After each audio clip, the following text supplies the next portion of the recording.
ఏపీలో ration card పంపిణీపై మంత్రి నాదెండ్ల మనోహర్ ఆసక్తికరంగా స్పందించారు. 2027 వరకు ఒప్పందం చేసుకున్న ఎండియు వాహనాల వల్ల పౌర సరఫరాల సంస్థపై వేల కోట్ల భారం పడుతుందన్నారు. కూటమి పార్టీలతో చర్చించి అభిప్రాయాలు తెలుసుకొని ప్రభుత్వం తగిన నిర్ణయం తీసుకుంటుందన్నారు. కాకినాడ ఓడరేవులో దోపిడీ మామూలుగా జరగదని మాజీ ఎమ్మెల్యే ద్వారంపూడి కుటుంబ సభ్యులు అన్నారు.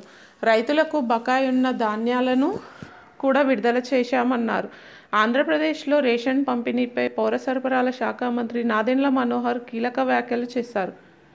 గత ప్రభుత్వ హయాంలో రేషన్ మాఫియాలో ప్రధాన భాగస్వాములు ఎండియు వాహనాల నిర్వాహకులు వైఎస్ఆర్సీపీ హయాంలో రేషన్ డోర్ డెలివరీ పేరుతో 9,260 వాహనాలు కొనుగోలు చేశారని గుర్తు చేశారు. 1,500 కోట్లు నష్టం వాటిల్లింది. రాష్ట్రంలో ఎండియు ద్వారా రేషన్ పంపిణీపై త్వరలో చర్చించి నిర్ణయం తీసుకుంటామన్నారు.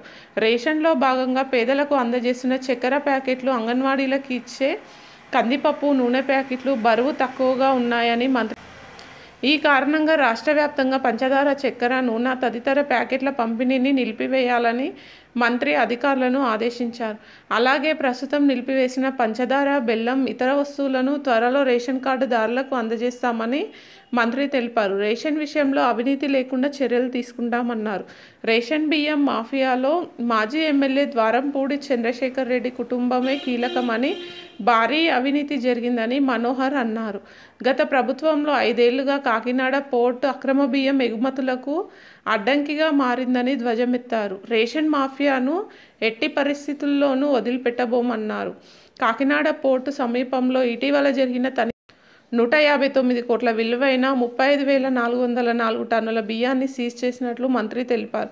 పేదలను దోచుకునే అక్రమార్కులను ఎవరూ ఉపేక్షించేది లేదన్నారు. పౌర సరఫరాల శాఖలో ఉన్న సమస్యలన్నింటినీ పరిశీలిస్తున్నామని మంత్రి నాదెండ్ల మనోహర్ తెలిపారు. రబీలో ధాన్యం కొనుగోలుకు సంబంధించి రైతులకు 1,000 కోట్లు విడుదల చేసినట్లు మంత్రి తెలిపారు. రాష్ట్ర వ్యాప్తంగా సుమారు 50,000 మంది రైతులకు ఈ బకాయిలు చెల్లిస్తున్నామని, మిగిలిన 659 కోట్లు కూడా త్వరలో విడుదల చేస్తామని చెప్పారు. గత ప్రభుత్వం రైతులకు 1,659 కోట్ల ధాన్యం బకాయి పడి మోసపోయింది. అలాగే గత హయాంలో సివిల్ సప్లైస్ కార్పొరేషన్ అప్పు 36,300 కోట్లు. వచ్చే ఏడాది మార్చి నాటికి 10,000 కోట్లు తేల్చాలని నిర్ణయించారు. రైతులకు టార్పాలిన్ పంపిణీపై ఆలోచన చేశామన్నారు. రైతుల బకాయిల గురించి ముఖ్యమంత్రి చంద్రబాబుకు తెలియజేసినప్పుడు పెద్ద మనసుతో స్పందించి రైతులకు 1,000 కోట్లు, ఎండియు వాహనాలపై ప్రభుత్వం ఎలాంటి నిర్ణయం తీసుకుంటుందో చూద్దాం.